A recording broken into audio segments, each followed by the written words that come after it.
வந்த சரித்திரம் கேளுங்கள். அங்கு இப்ராஹிம் நபி செய்த தியாகத்தை தெரிந்து கொள்ளுங்கள். ஹஜ்ஜு பெருநாள் வந்த சரித்திரம் கேளுங்கள். அங்கு இப்ராஹிம் நபி செய்த தியாகத்தை தெரிந்து கொள்ளுங்கள். தன் அருமை மகனார் இஸ்மாயிலை இறைவனுக்காக பலியிட துணிந்த ஹஜ்ஜு பெருநாள் அதுவே தியாக திருநாள்.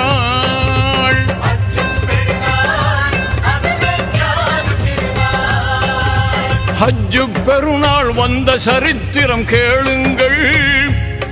அங்கு இப்ராஹிம் நபி செய்த தியாகத்தை தெரிந்து கொள்ளுங்கள்.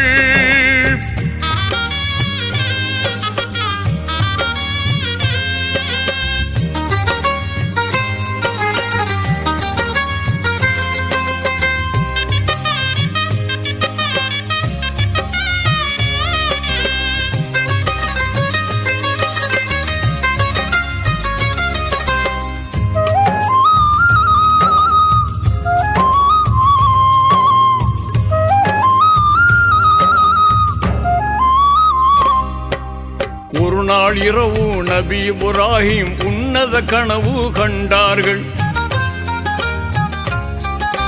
அருமை மகனார் இஸ்மாயிலை அறுத்து பலியிட உணர்ந்தார்கள். ஒரு நாள் இரவு நபி இப்ராஹிம் உன்னத கனவு கண்டார்கள். அருமை மகனார் இஸ்மாயிலை அறுத்து பலியிட உணர்ந்தார்கள். இறைவன் ஆணை இதுவென எண்ணி இதயத்தில் உறுதி கொண்டார்கள். அபிமான மகனை அல்லாவுக்காக அர்ப்பணம் செய்ய முனைந்தார்கள். இறைவன் ஆணையை இதயத்தில் ஏற்று இனிதாய் மகனை பலியிட துணிந்த ஹஜ்ஜு பெருநாள் அதுவே தியாக திருநாள்.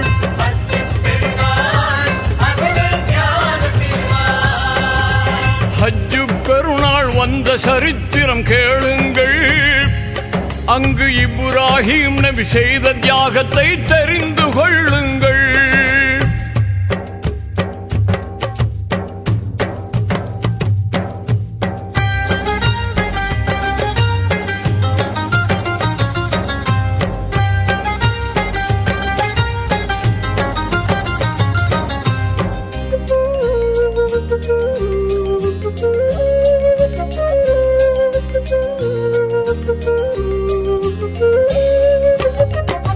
கண்ட கனவை மகனிடம் கூறி கருத்தை அறிந்து கொண்டார்கள்.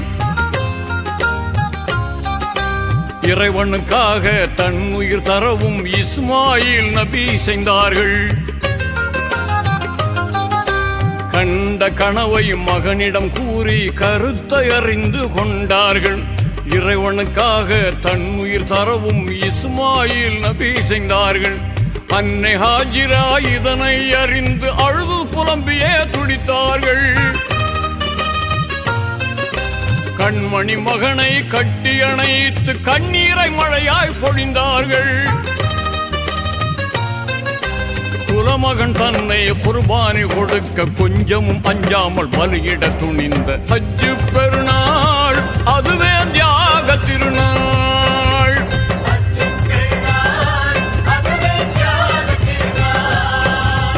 ஹஜ்ஜு பெருநாள் வந்த சரித்திரம் கேளுங்கள்.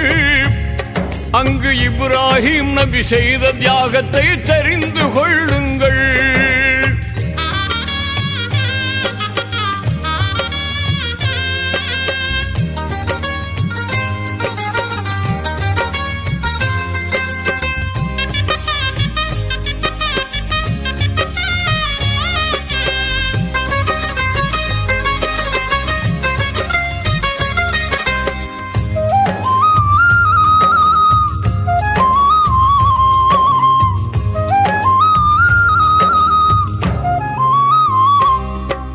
மலைகள் சூழ்ந்த காட்டு பகுதிக்கு மகனை அழைத்து சென்றார்கள்.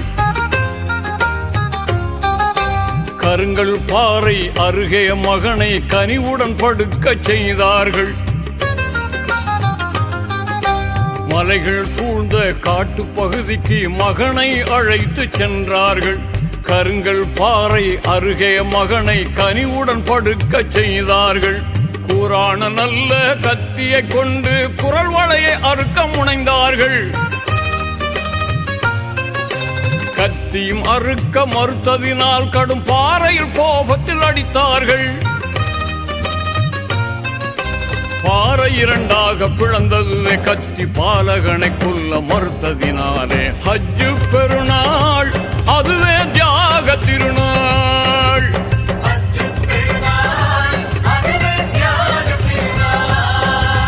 ஹஜ்ஜு பெருநாள் வந்த சரித்திரம் கேளுங்கள். அங்கு இப்ராஹிம் நபி செய்த தியாகத்தை தெரிந்து